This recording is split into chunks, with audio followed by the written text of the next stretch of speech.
dadna nabi maxamed way ka murugsiinayaan maalinka qiyaamaha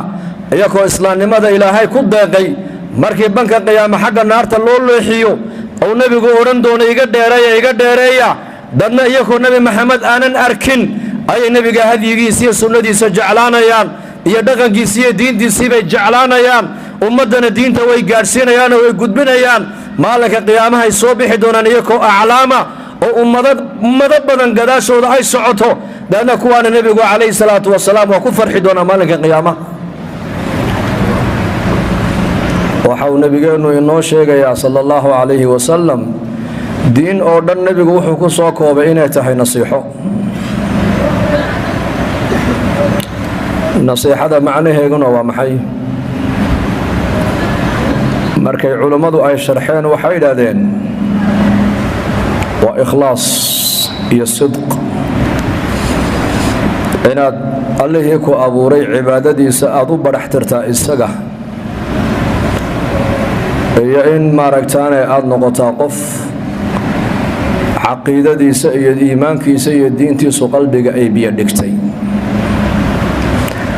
oo islaamnimadu carabka aynan kaa dul ooline islaamnimadu ay taalaa qalbigaada dhexdiisa marka abuu nabigu leeyahay diin oo dhan waa nasiixo weeyaan waxaa la weydiiyey oo nasiixo nabi allow diintu ayay u tahay noo sheeg wuxuu ilaahay seed ugu naseexaynaysaa adigoo addoona nasiixada ilaahay adigu kaaga baahan yahay waa maxay nasiixada ilaahay adiga uu kaaga baahan yahay waxa weeyaan in tashkuru yardahu lakum haddaad ilaahay ku shukridaan raalli baa ilaahay naga noqonayaa sida ilaahay uu rabay haddaad u noolaato raalli buu ilaahay kaa noqon walikitaabihi diintu nasiixa waxay u tahay kitaabka ilaahay jalla wacala kitaabka ilaahay say diintu nasiixa ugu tahay laana kitaabkan looma soo dejin masjidka inuu dhex yaallo masaajidka in lagu akhristo keliya looma soo dejin kitaabkan waxaa loo soo dejiyey in nolosha dadka uu ka muuqdo wixii macruufa uu ina farana aan la imanno wixii munkara uu inaga reebana aan ka reebtoonaanno wixii qur-aanku u xalaaleeyeen aan xalaashanno wuxuu qur-aanku inaga xarimeen aan xaaraan u aragno ma aamana bilqur'aani man istaxalla maxaarimahu wixii qur-aanku xarimeen ninka xalaashada qur-aanka ma aaminin oo ma rumayn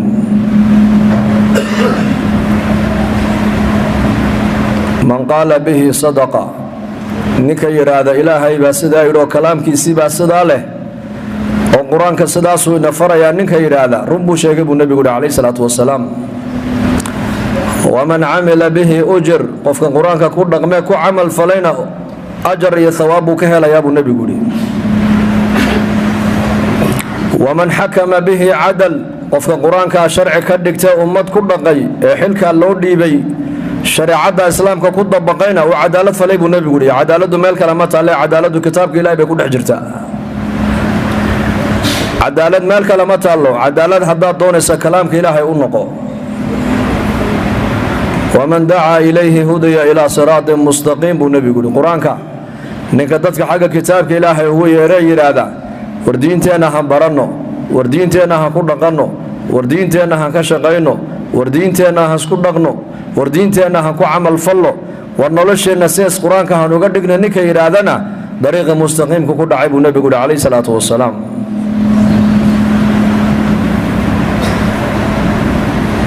kitaabka ilaahay seed nasiixo ugu noqonaysaa markaad kitaabka ilaahay aad barataa eed ku camal fashid wixii macruuf ee qur-aanku ku farana noloshaada laga helo wixii munkara ee sharcigu inkirayna aad ka joogsateed ka dheeraato kitaabka ilahay waad u naseexaysay ogow asxaabu rasuulillaahi sala allahu calayh wasalam waxay odhan jireen haddaad maqashaan yaa ayuha aladiina aamanuu waa khitaab caama weeyaan oo dadka muuminiinta lagula hadlaayo haddaad maqashaan yaa ayuha aladiina aamanuu dhegihiinna raariciya bay odhan jireen oo qalbigiinna soo jeediya oo caqligiinna fura bay odhan jireen imaa waxaa laga yaabaa wanaag in layni faraayo ood la timaadaan imaa munkar in layniga zuulinayo layniga reebayo ood ka hadhaan baa laynooga jeedaaye cabdillaahi binu mascuud radia allaahu canhu ayaa odhan jiray 10 aayadood oo kitaabka ilaahay ku taalla markay dusheeda ku soo degto 10ka kale umanu gudbi jirin ilaa 10ka aan waxayna farayso aan la imanno waxay naga reebaysana aan ka reebtoonana mooyaane lianna kitaabkan waa munazal waa kalaamka ilaahay daatada ilaahayna waa ka soo baxay adduunyadaada saad u noolaan laysay buu kuu sheegayaa aakhiradaada saad ugu liibaani lahayd buu qur-aanku kuugu yeedhayaa taajir haddaad tahay tijaaradaada qaabkaad u qaban lahayd buu qur-aanku ku barayaa xaakim haddaad tahay ummadda xaakimka aad u tahay sidaad ummadda ugu xukumi lahayd eed u kala ilaalin lahayd buu qur-aanku ku amrayaa eed ugu cadaalad fali lahayd caabid haddaad tahayna cibaadadaada dariiqay ku saxmi lahayd buu qur-aanku ku barayaa jaahil haddaad tahay qaabkii jahligaad uga bixi lahayd buu qur-aanku ku barayaa uu kuugu yeedhayaa qur-aanku waa daaci weeyaan waa kalaamkii ilaahay caza wajal waa meesha culummadu ay yidhaahdaan haddaad adigu damacda ilaahay inaad la hadashana salaada tuko haddaad damacda ilaahay inuu adiga kula hadlood hadalkiisa aad dhegaysatidna qur-aankiisa kala furo qur-aankiisa akhriso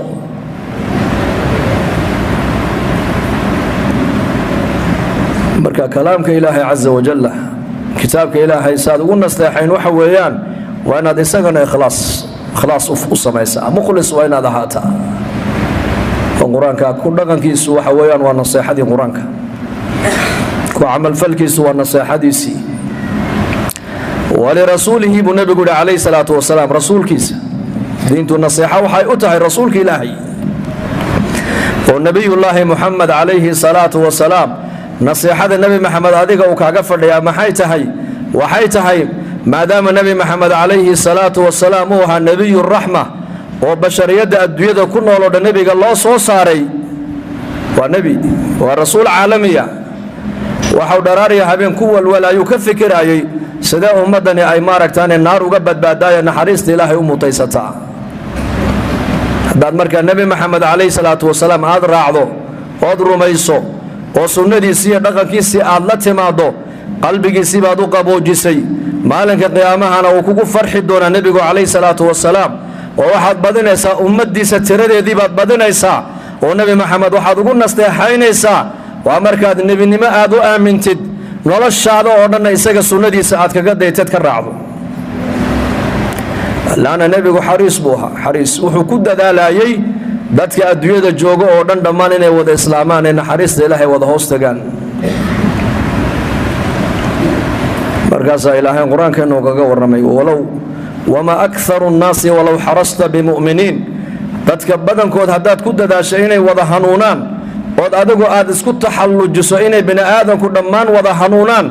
ma suuro galaysa baa nebiga lagu yidhi calayhi salaatu wasalaam in taxris calaa hudaahum fa ina allaha laa yahdi man yudil haddaad ku dadaashid maaragtaanay hanuunkooga oo aad isleedahay bashariyaddu naxariista ilaahay hawada hoos tagto sunnadii ilaahay arrinkaasi waa khilaafsan yahay baa nebiga lagu yidhi maxaa yeele janno iyo naar baa ilaahay sameeyey jannaduna ehel bay leedahay naartuna ehel bay leedahay mana dhacaysa baa la leeyahay dadku inay jannada wada galaane adiga intii dadaalkaaga aan ku saarnay la kaale baa nebiga lagu yidhi hidaayadiiyo hanuunkana annagaa ku shaqale baa ilaahay ku yidhi xariis buu ahaa nebigeennu calayhi salaatu wasalaam ku dadaalaya dadku inay wada hanuunaane naxariista ilaahay wada hoos joogsadaan markaasaa nebigiisu leeyahay lacallaka baaqicun nafsaka anlaa yakunuu mu'miniin in nasha' nunazil calayhim aayatan min aلsamaa fadallat acnaaquhum laha khaadiciin waxaan arkayaabaa ilaahay nebigiisa uu ku leeyahay naftaadii waxaad u sigtay inaad halaagtid waxaad u sigtay inaad naftaada aad halaagtid wax kale maahine dadku iimaan la'aanta adiga ay ku rumayni waayeen oo rabbigaagiina ay rumayni waayeen darteed ayaad u sigatay baa nebiga lagu yidhi naftaada inaad halaagto haddaan doonnabaa ilaahay yidhi bini aadanku inay noo rukuucaan oo ay noo sujuudaan oo wejigooda dhulka ka qaadi waayeen haddaan doonayno samada un baan aayad ka tusin lahayn baa ilaahay yidhi deedna madaxoogu sujuudda kamaba kaceen baa ilaahay yidhi waxa uu ku dadaalayay nebigaagu calayhi salaatu wasalaam inaad naxariistaasi adiguna aad hoos tagtid marka waxaad nabiga ugu nasteexaynaysaa waa maxay waa markaad nabi maxamed hadigiisa aad raacdo dhaqankii uu kula yimid aad raacdo diintii shariicadii lagu soo dajiyay adoo ku dhaqmaya banka qiyaama aad nabiga u tagto waad ka farxisay nabigaagi calayhi salaatu wassalaam wa ilaa adoo muslim sheeganaya dad kalena dhaqankoogii haysa haddaad banka qiyaamo tagtid waa kuwuu nabigu odhan doono suxqan suxqa qaar ummadayda ka mida ayaa malaa'igtu xagga naarta u leexin doontaa deedna markaasaan odhan doonaa yaa rabbi ummatii ummatii yaa rabbi kuwaas waa ummaddaydii markaasaa laygu odhan doonaa innahum lam yazaaluu murtadiina calaa acqaabihim innaka laa tadrii maa axdatuu bacdaka adiga dabadaa waxay la soo darseen kama warqabtid baa nebiga lagu odhan doonaa markii adduunyada aad ka timidayna gaalnimadiiyo kufrigii bay dib ugu noqdeen baa la odhan doonaa markaasaan odhan doonaa suxqan suxqa iga dheereeyoo naarta ku fogeeyaan odhan doonaa buu nebigu uhi calayhi salaatu wasalaam dadna nebi maxamed way ka murugsiinayaan maalinka qiyaamaha iyagoo islaamnimada ilaahay ku deeqay markii banka qiyaama xagga naarta loo leexiyo ou nebigu odhan doono iga dheereeya dadna iyagoo nebi maxamed aanan arkin ayay nebiga hadyigiisa iyo sunnadiisa jeclaanayaan iyo dhaqankiisa iyo diintiisii bay jeclaanayaan ummaddana diinta way gaadhsiinayaan oo way gudbinayaan maalinka qiyaamahay soo bixi doonaan iyagoo aclaama oo ummado badan gadaashooda ay socoto daadna kuwaana nebigu calayhi salaatu wasalaam waa ku farxi doonaa maalinka qiyaamaha